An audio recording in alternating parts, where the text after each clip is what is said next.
If you heard our Washington State Governor Bob Ferguson just signed a rent control bill into law, I want to help you get the straight scoop so you know how this might affect your investment property or your rents if you're a tenant moving forward.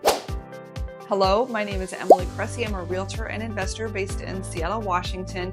And today we're going to be talking about Washington State's new rent cap and its implications for both landlords and tenants. For clarity, the new law limits annual rent increases to 7% plus inflation, or a maximum of 10%, whichever is lower. It also prohibits rent hikes during the first year of tenancy. For tenants, this provides a sense of stability in housing costs. And one resident mentioned that knowing that their rent won't spike unexpectedly offers peace of mind. Landlords, on the other hand, are very concerned about covering rising expenses. In Oregon, where I actually have another rental property and so I'm a landlord there, they have a similar law, and some landlords they've had it since 2019.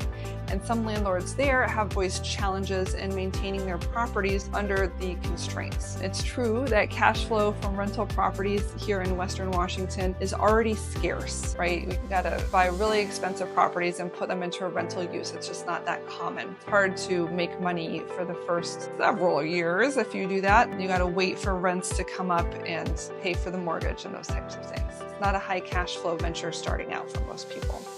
So that's why there aren't very many new rental houses for you to choose from. It's actually getting harder and harder for well-intentioned landlords to invest and provide affordable housing to Seattle's tenants. While we did see some crazy things happening with the rental market during COVID, I think it's pretty rare that the natural market for rent prices is going to rise more than 10% a year. I mean, I wish it would. I would have so much more cash flow from all of my rentals, but I think that's fairly unusual. So hopefully the main effect of this law will be to mute sharp increases or spikes in the rental costs from one year to the next and spread them out over time. Like if the market did go up and then it went back down, or it went up and it went up and it went up, you'll be going up over time. It just won't be such large amounts that tenants are likely to be forced from their homes en masse. However, at worst, this law may have a discouraging effect on local investors, meaning fewer people begin as investors, fewer people continue as investors,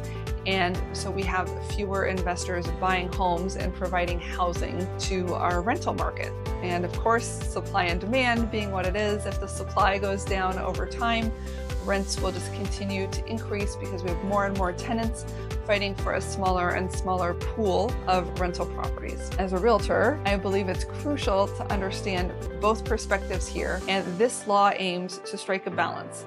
But its success will depend on its implementation and the market's response. So if you have questions about how this law affects you or your property or your rental situation, please feel free to reach out. I'm here to help you navigate all these changes.